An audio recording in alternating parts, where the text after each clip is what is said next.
Welcome, Dr. Green. I just wanted, for my audience, you Yes. and I have a degree basically out in higher ed. I have a doctorate also. In fact, one of our connections, when I looked at your resume, is that you had taken a course, a certificate course at the University of Vermont. And I think when I wrote to you, I said, how did you get to Vermont, right? And it turned out, all over the internet, right, online. Yeah. But at any rate, we had this connection. And could you just, first of all, pardon me, but for our audience, could you just talk a little bit about historical Black colleges? Yeah. And even in my awareness from talking to you, I think there are so many historical Black colleges we aren't aware of. There are many colleges all over the country that students take advantage of.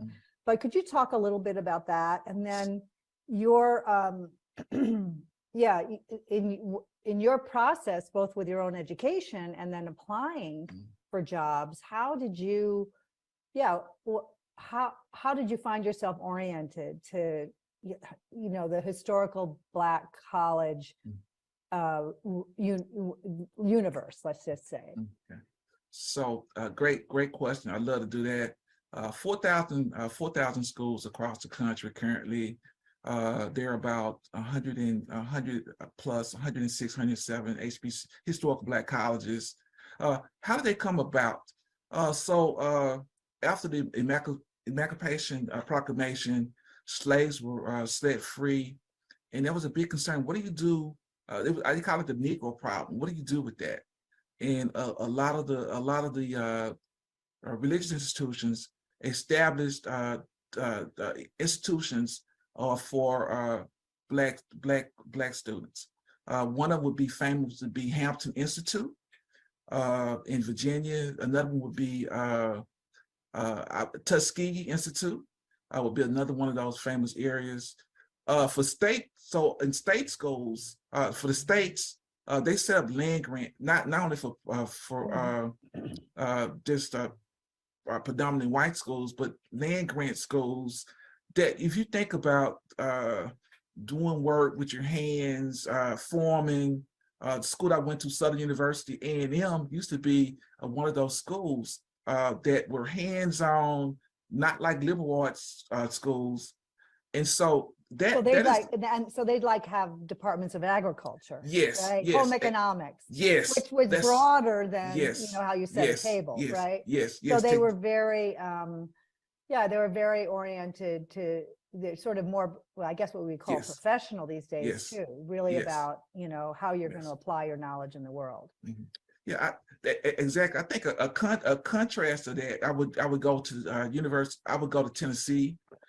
You have Tennessee State University is a land grant college. Again, you have all those things related to building things so people can work. And then you have contrast right in that same Nashville area. You have Fisk University. Fisk University is a liberal arts school. Well, the focus was emphasis on building better people. So it's the contrast between W.D. Bois, I want thinkers, as opposed to Booker T. Washington, hey, you need to get a job. And so those schools coexisted. Faith has always been a center part of that. So the question, I'm gonna pivot to this. We're in some people say a post-Obama world. Why do you need historical Black colleges? And so the reason why they came about, because they were segregated and there was opportunity to grow. So unfortunately, we're still dealing with the greatest, one of the greatest sins in America is slavery, is that we still have institutional barriers. I know some people don't believe in that, but there's still barriers. And so those schools, but here's some stats. Historical Black colleges, even now, produce most of the PhDs, Black PhDs that come from historical Black colleges. So that is just a fact.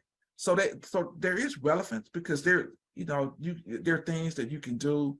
When I graduated from Southern University, the first thing one of the HR persons said, well, I don't think you can make it because you grew up, you got your degree from a Black school that was not reality.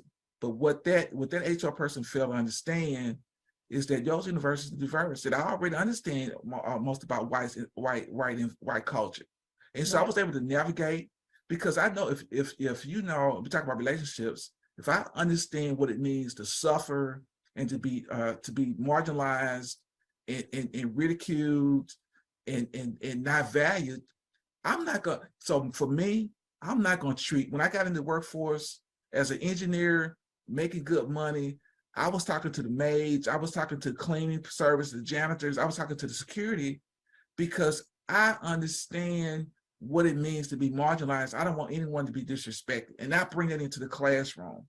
So for me, I think that is really an asset. I think understanding that. Yeah, this is you know, I've thought about this in another way too.